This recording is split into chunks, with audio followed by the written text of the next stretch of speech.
Okay, so on I Am Athlete podcast, Steven Jackson said that LeBron James is not in his top 5 as of right now.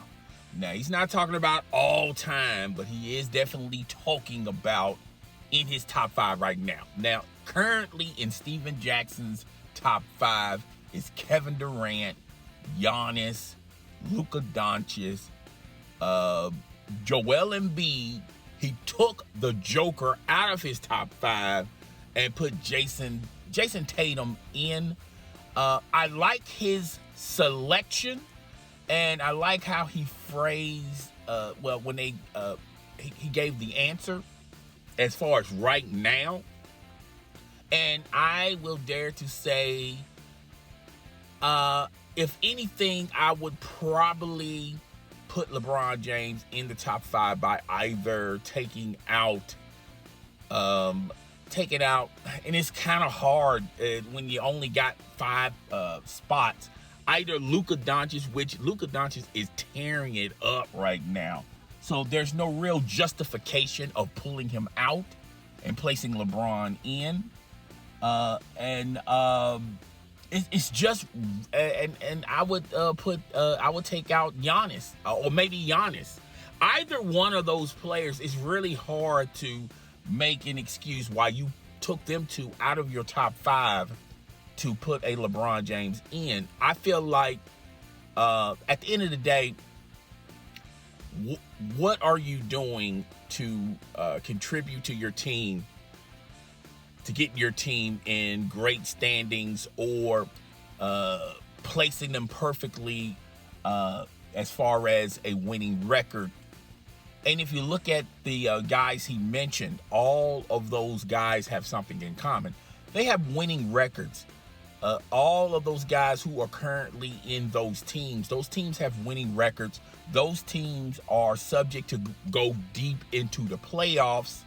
Well, and when you look at LeBron James, even though he's scoring 29, he's 29, 8, and 7, or 8, or whatever, 29, 8, and 6, a great stat line. But I always told you guys, I feel like in this current climate, in this current league, it's quite easy to score in this climate versus when you compare this era to other eras.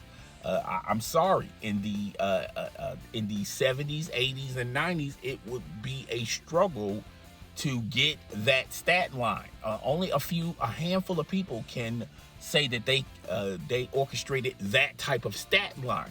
You have to understand the other eras. They allowed defense. They allowed hand checking. They allowed the teams to get in the face and get tough with the superstars of yesteryear.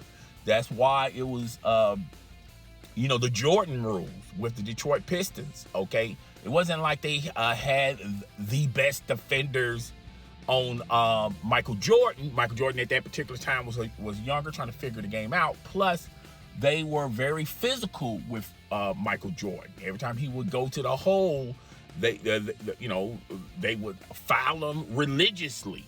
Okay, so if you look at the current climate of today's NBA, there's no defensive specialist. There's no sense. You're not able to hand check a player. Now players are facing you instead of you seeing their back. If you're the defender, you're not seeing their back. You're actually seeing them face to face. And it makes it quite difficult to defend in this current climate, because at the moment you breathe on them, they blow the whistle. I mean, just a lot of things you're unable to do in this climate than you was able to do in the other climates, in the other eras. So someone like LeBron James, who takes care of himself, who's still talented, who can still put up those type of numbers with ease. Now, does his talent, as well as let's just talk about LeBron James. Does his talent is orchestrating his team to a winning record? No. Just a couple of days ago, LeBron James is still crying about that I shouldn't use the word crying. He's still complaining about the Boston Celtics game where he got robbed. There was obviously he was fouled, and obviously he should have went to the free throw line.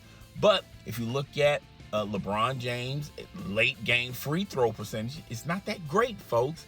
It wasn't a guarantee for LeBron James to hit both of those shots, or either it's not, and it's even a smaller guarantee for him to hit one of those shots. He's never demonstrated when he gets on the line, when the game is on the line, and the second and these shots and these free throws going to depend. It's going to depend the outcome of the game. He's never demonstrated that, but still he got robbed, and I understand his frustration. But like I always tell you guys, it's, you know, we're here. We are almost into February, and I've told you guys January and February is meaningless basketball, in my opinion. If you are a great team, you're already positioned to be in the playoffs. And January and February, a lot of these superstars start to slow down. Their biggest concern is the All-Star break. They can't wait for the All-Star break. Some of these players are going to be rested. They're going to treat it like a vacation, while the other players are going to demonstrate their skills at the All-Star game. But so January and February is meaningless basketball. No one's really taking January and February basketball that seriously. But if you're a team that's struggling and below 500 or at 500, every game counts. You know, every game should have counted in the early part of the season. Now all of a sudden every game count when you're struggling, and you should never put yourself in a position for the referees to make a call on an outcome of the game. You should be good enough to win those games. But back to Steven Jackson's top 5. I think it's good. It will be hard for you to pull out Giannis. It will be hard for you to pull out Joel Embiid. It will be hard for you to pull out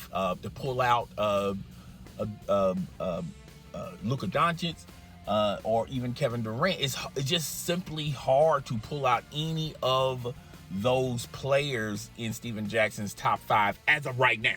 Not all time, but as of right now. And that just goes to show to you and demonstrate to people how important or unimportant LeBron James' stat line is. I mean, yes, 28 and 9, it sounds great rolling off your tongue, but what does it equate to winning basketball? How does this equate to the Lakers being above 500? It really doesn't. At the end of the day, it really doesn't. And I feel like these stat lines are kind of flawed in a way, because they're playing in an era where there's not a lot of defense. They're playing in an era where they eliminated hand checking. They eliminated physical contact. This is it's a European style type of game where you're going to shoot a lot of threes. You're going to shoot a lot of mid range, and occasionally you might squeak by somebody and take it to the hole. So they pretty much eliminated defense. Like Patrick Beverley was struggling to stay in front of Kyrie Irving last night. Like Kyrie Irving put on a clinic. You think Patrick Beverley done forgot how to play basketball? You guys forget? Y'all guys think Patrick Beverley is not good anymore? Patrick Beverley can still put up the numbers as far as on the defense. But with this, and this has been going on, for previous seasons. It's just kind of hard to really D-up somebody when they got the ball, particularly someone who has incredible handles such as Kyrie Irving. So, Steven Jackson's top 5, I can't deny it. I think it's a perfect selection. I know a lot of people who are LeBron James fans, LeBron James stans. They're going to pull out anybody in that top 5 to place LeBron James in. But once again, I have to illustrate this point. What does all of those players have in common in Steven Jackson's list? All of those players are on winning ball clubs. So their stat line is contributing to the wins of those teams. Those teams are going into the playoffs. They're going to make a serious deep run into the playoffs. As good as LeBron James is, his stat line is not demonstrating the Los Angeles Lakers are even going to make the playoffs. You know, there's talk that the Los Angeles Lakers are with all the great things LeBron James is doing. Darvin Ham is doing a phenomenal job as the head coach of the Los Angeles Lakers. Russell Westbrook is going to be a finalist for Sixth Man of the Year. Everything's clicking on the right cylinders for the Los Angeles Lakers, but if you look at their record, they're struggling to be a play-in tournament. I mean, it's only so much Darvin Ham can do. Darvin Ham should be nominated for Coach of the Year, but unfortunately, the Lakers' record is going to eliminate him out of Coach of the Year. Russell Westbrook is definitely going to get some high praise for Sixth Man of the Year. But if and LeBron James is putting up these numbers, but what is all of that contributing to a winning ball club? And I know a lot of people are going to say, well, they don't have a lot of talent. Well, the salaries, the salary that the Los Angeles Lakers are paying don't demonstrate your opinion about them not being talented. I mean, LeBron James is getting paid an awful lot of money.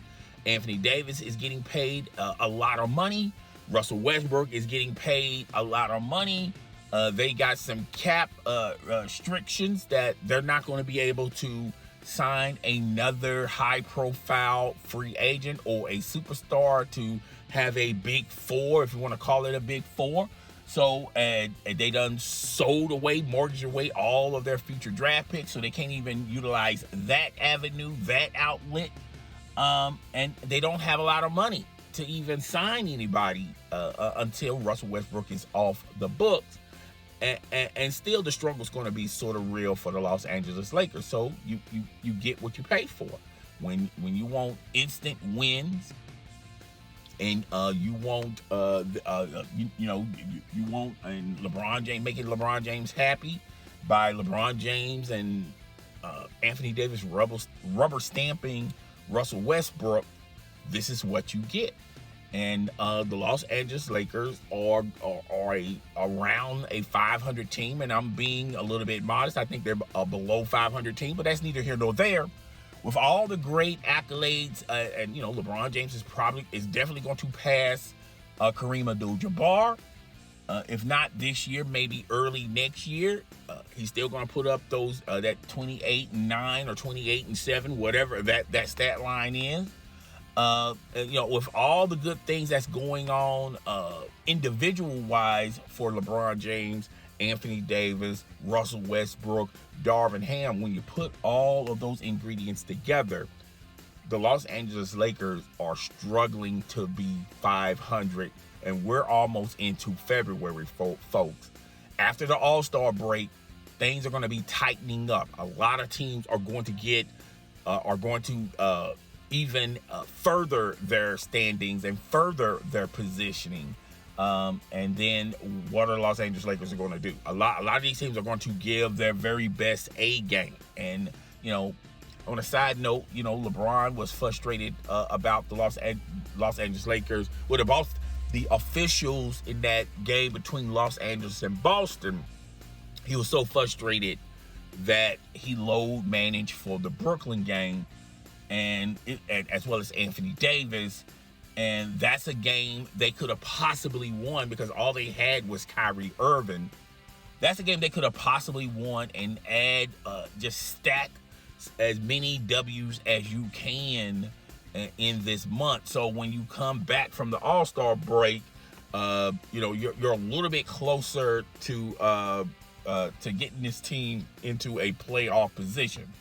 But that's a game they could have easily won with Anthony Davis and LeBron James, Russell Westbrook, and Darvin Ham. And, you know, all they have is Kyrie Irving on the Brooklyn Nets. And the Brooklyn Nets beat the Los Angeles Lakers with no LeBron James, no Anthony Davis. Now, LeBron James claimed that he had soreness in his ankle, but it was load management all the way. So it is what it is. But guys, tell me what you think. Rate, comment, subscribe. I will see you guys on the flip side of things, and catch you on the next video. Deuces.